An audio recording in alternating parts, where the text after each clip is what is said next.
नमस्कार दोस्तों, स्वागत है आपका साइट फॉर वर्ल्ड के ऑफिशियल लर्निंग प्लेटफॉर्म पर, जहां स्टूडेंट्स और जॉब सीकर्स के लिए करियर, टेक्नोलॉजी और प्लेसमेंट से जुड़ी इंडस्ट्री ओरिएंटेड और प्रैक्टिकल नॉलेज दी जाती है। अगर आप अपनी स्किल्स को नेक्स्ट लेवल तक ले जाना चाहते हैं, तो आप बिल्कुल सही जगह पर आए हो। चलिए शुरू करते हैं आज का इम्पोर्टेंट सेशन।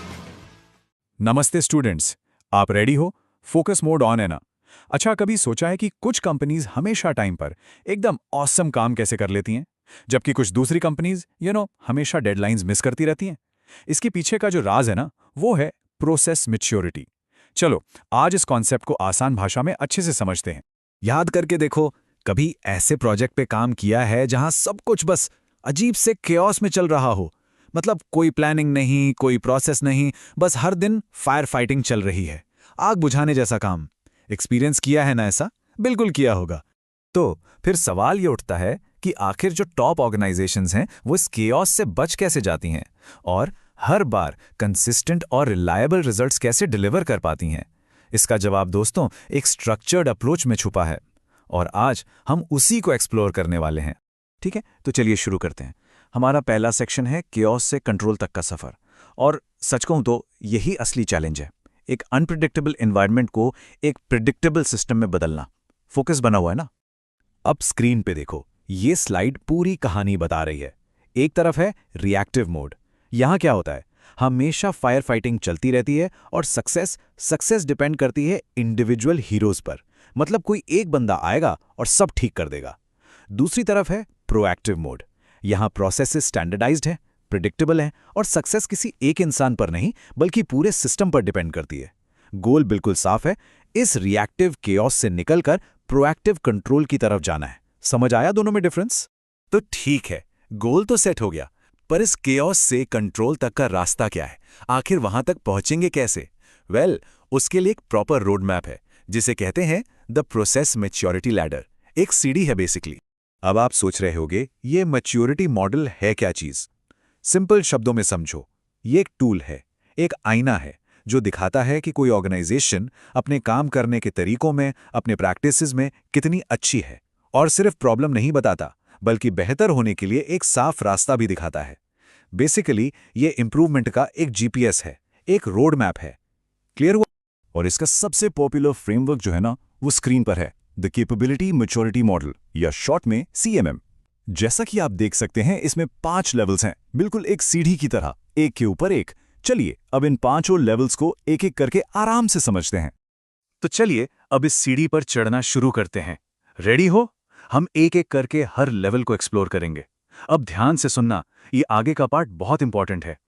तो सबसे पहले लेवल 1, इसको कहते हैं इनिशियल स्टेज। ये वही केओस वाला स्टेज है जिसके बारे में हम बात कर रहे थे। यहां प्रोसेसेस कंप्लीटली अनप्रिडिक्टेबल है, कंट्रोल ना के बराबर है, और सब कुछ रिएक्टिव है। मतलब प्रॉब्लम आने के बाद सोचते हैं कि क्या करना है, और सक्सेस वो हीरो एक्स पर चलती है, जब कोई सुपरस्टार आकर दिन बचा लेता है। सिस्टम पे कोई भरोसा नहीं। ठीक है, केओस से आगे बढ़ते हैं लेवल 2 पर। ये है मैनेज स्टेज। यहां चीजें बस थोड़ी सी बेहतर होती हैं।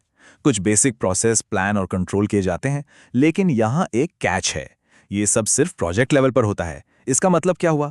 इसका मतलब ये है कि एक प्रोजेक्ट तो बहुत डिसिप्लिन से चल रहा होगा, पर जरूरी नहीं कि पूरी कंपनी में वैसा ही हो।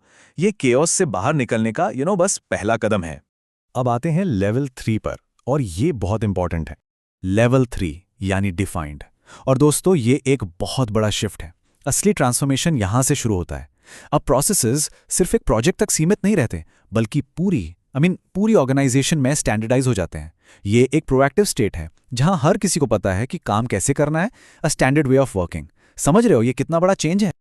ओके, सीधी पार और ऊपर चलते हैं लेवल 4 की तरफ। लेवल 4 है क्वांटिटेटिवली मैनेज्ड। इसका मतलब है अब चीजें और भी एडवांस्ड हो जाती हैं। इस लेवल पर ऑर्गेनाइजेशन डेटा और स्टैटिस्टिक्स का इस्तेमाल करती है। फैसले अब गट फीलिंग पर या मुझे लगा पर नहीं लिए जाते, बल्कि A to Z नंबर्स पर लिए जाते हैं, ताकि परफॉर्मेंस को आसानी से मेजर किया जा सके और इंप्रूव किया जा सके। सिर्फ देख रहे हो या समझ भी रहे हो, डेटा का गेम शुरू हो गया यहां। ये स्लाइड इसका एक परफेक्ट एग्जाम्पल है।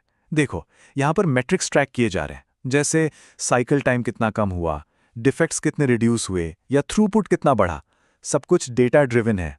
इससे साफ साफ पता चलता है कि इंप्रूवमेंट हो भी रहा है या नहीं, कोई अंधेरे में तीर नहीं चला रहा। और आखिर में अब पिनिकल हम पहुंचते हैं लेवल 5 पर। लेवल 5 है ऑप्टिमाइजिंग। ये मैच्योरिटी की पीक है, टॉप ऑफ द लैडर। लेकिन इसका मतलब ये नहीं कि काम खत्म। इस लेवल पर ऑर्गेनाइजेशन रुकती नहीं, बल्कि कंटिन्यूस इंप्रूवमेंट पर फोकस करती है। मतलब हमेशा नए इनोवेशन और अपने प्रोसेसेस को बेहतर से बेहतर और बेहतर बनाने की कोशिश जारी रहती है। They never settle. तो हमने ये 5 लेवल की पूरी सीढ़ी तो देख ली, पर एक मिनट, आखिर इस पर चढ़ने का फायदा क्या है? इतनी मेहनत क्यों करें? What's the reward? चलिए देखते हैं। फायदे बिल्कुल साफ हैं, स्क्रीन पे देखो।